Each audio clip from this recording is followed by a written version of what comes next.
आए हैं देवता हजार हो, जब होवे हवनिया। आए हैं देवता हजार हो, जब होवे हवनिया। शंख के धुन से ब्रह्मा जी आए, शंख की धुन सुन ब्रह्मा जी आए। वेद दिए बिसराए हो, जब होवे हवनिया। वेद दिए बिसराए हो, जब होवे हवनिया।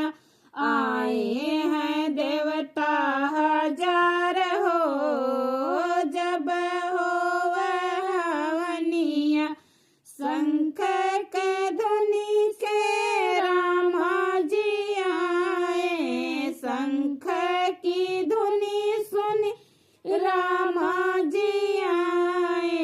शंख की धुनि सुनी रामा जी आए। धनुष दिए बिसराए हो, जब होवे हवनिया। धनुष दिए बिसराए हो, जब होवे हवनिया। आए हैं देवता हजार हो, जब होवे हवनिया।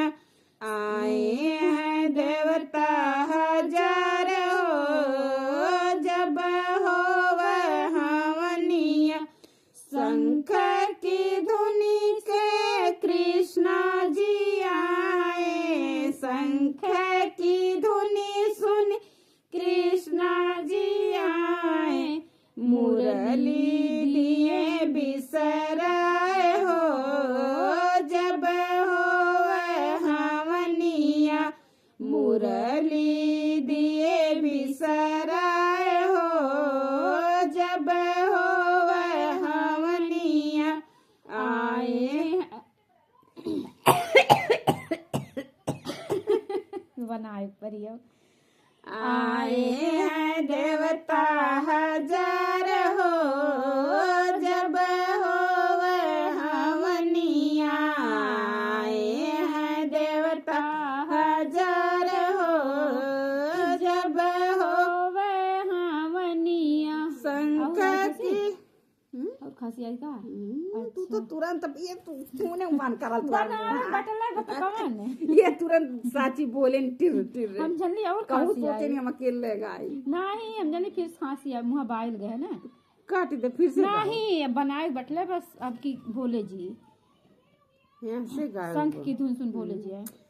शंख की धुन सुनी भोले जी आए, शंख की धुन सुन भोले जी आए। डमरू दिए बिसराए हो, जब होवे हवनिया।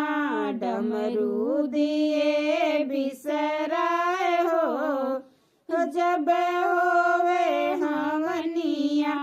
शंख की धुनि सुन आए हैं देवता हजार हो, जब होवे हवनिया।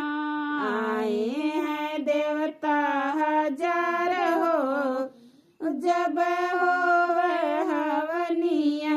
शंख की धुनि सुनी विष्णु जी आए, शंख के धुनि सुनी विष्णु जी आए। चक्र दिए बिसराए हो, जब होवे हवनिया। चक्र दिए बिसराए हो, जब होवे हवनिया। आए हैं देवता हजार हो, जब होवे हवनिया। आए हैं देवता हजार हो, जब होवे हवनिया।